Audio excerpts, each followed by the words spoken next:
vitamins, B for brain, all of them, but especially thiamine and vitamin B12 and maybe niacin, but really all of them. And that's where the Beyond Tangerine is such an effective product. Vitamin C is just an important all-around primal panacea, as Thomas Levy calls it, good for everything.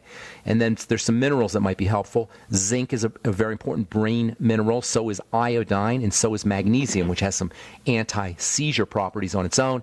A couple interesting miscellaneous supplements for seizure disorders. GABA, G-A-B-A. You probably heard of that. Taurine, which is an amino acid, and glycine all have brain stabilizing effects, calming effects on the brain.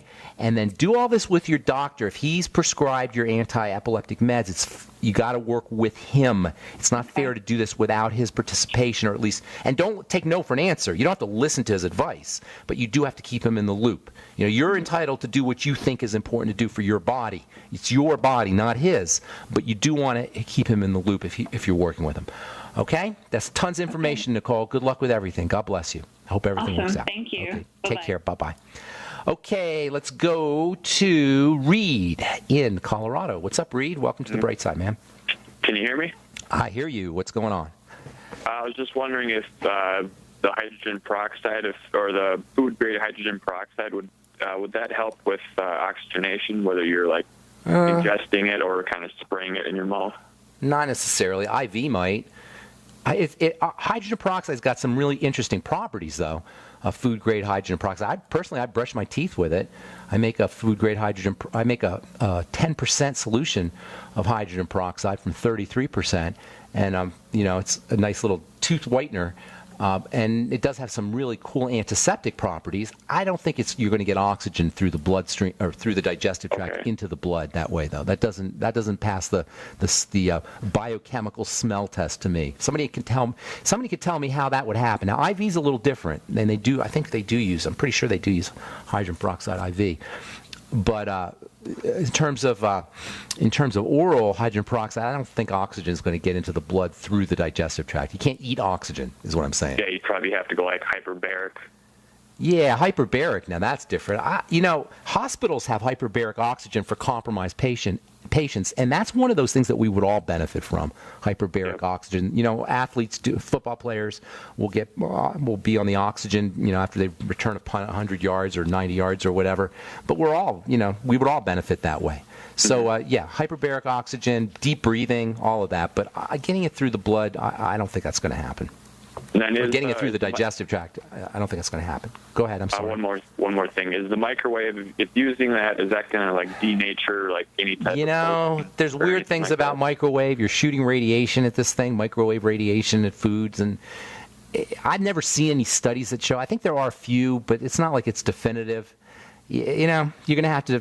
There's so many ways we're screwing up our food and our environment that you can just add that to the list. But it's probably not as important as fluoride in the water and chlorine in the water and processed foods, etc. So as far as things you can do to muck up your food, it's not at the top of the list. But I would say it's probably not a great idea. Just my hunch. Okay. Hey, one more thing, Ben. I noticed you had you're on your picture there. You had some gray hair, and Joel. No, it's silver. It's silver, smart Aleck. Sorry, it's silver. Sorry. There's no gray hair here. I'm not making fun of you or anything, but you're kind of a smart guy. You're doing everything right, but then Well, how do you know I'm doing everything right? Smart guy, maybe. Sometimes I don't think I'm so smart, but smart guy, maybe. But that doesn't mean I do everything right. I just like chemistry. You guys, I'm not preaching to you about the right way and the wrong way here. I am not a paragon of nutritional virtue, and I never, ever want to be portrayed that way. Okay? The reason the hair goes is because to the body, the hair is not important. So under conditions of deficiency of any kind or stress of any kind, you're going to get all the energy taken away from the top of your head and into your heart and your lungs and everything else. So that's why the hair is the first thing to go for most people. And Reed, I hope I never portray myself as being some kind of demigod or nutritional priest. I'm not. I just love chemistry.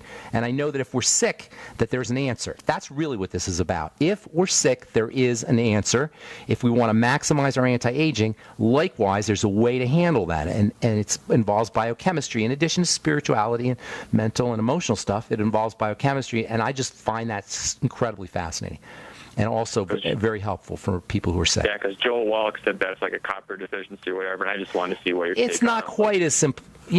Doc talks sometimes simplistically because he's dealing with people who don't have a lot of background. On this program, it's a little different.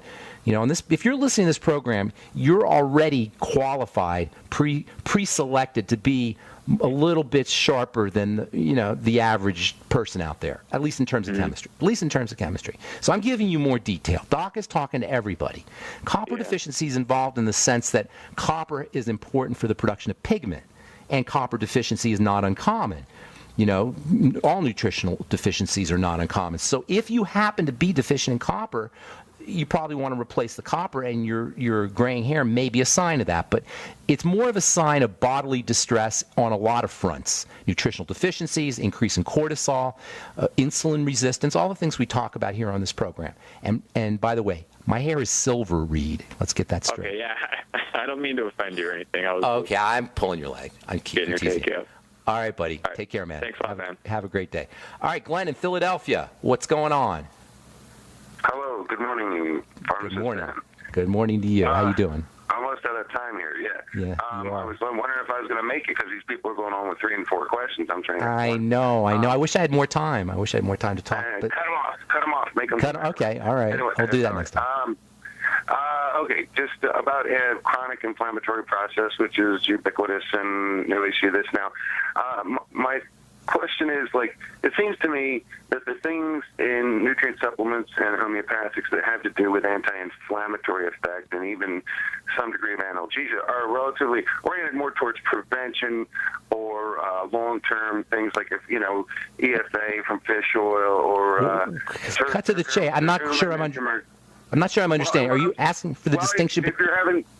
Let me explain. If you're having pain if you're having pain and you're looking for analgesia from Right. chronic inflammatory process, Right. People are going to, if they're not on prescription steroidal anti-inflammatories, they're going to go to NSAIDs. Glenn, you got to ask a question, man. I'm out of time. Okay. But Is there anything in the realm of vitamins and supplements that's fast acting for immediate response Yes. to? Got it. First of all, homeopathy is not really alternative. It's more like medicine, but milder medicine. But if you want instant results, vitamin C can sometimes give you instant results. Zinc's relatively instant results. Zinc can sometimes do that, and vitamin E, not instant, but pretty close to instant. Those are some nutritional elements that the body uses really, really quickly, and that are very easy for the body to process. Of course, the B complex as well. The water-soluble ones tend to be fast-acting, and you get quick effects from them. Vitamin E a little bit in the middle, I guess I'd say. Well, that's all the time we have. I apologize, Glenn. If you want to call back tomorrow, we'll get you first up. I'm Pharmacist Ben. You've been listening to The Bright Side on the Genesis Communication Network. We'll talk to y'all later. Have an awesomely beautiful day. I'm Pharmacist Ben. Bye for now.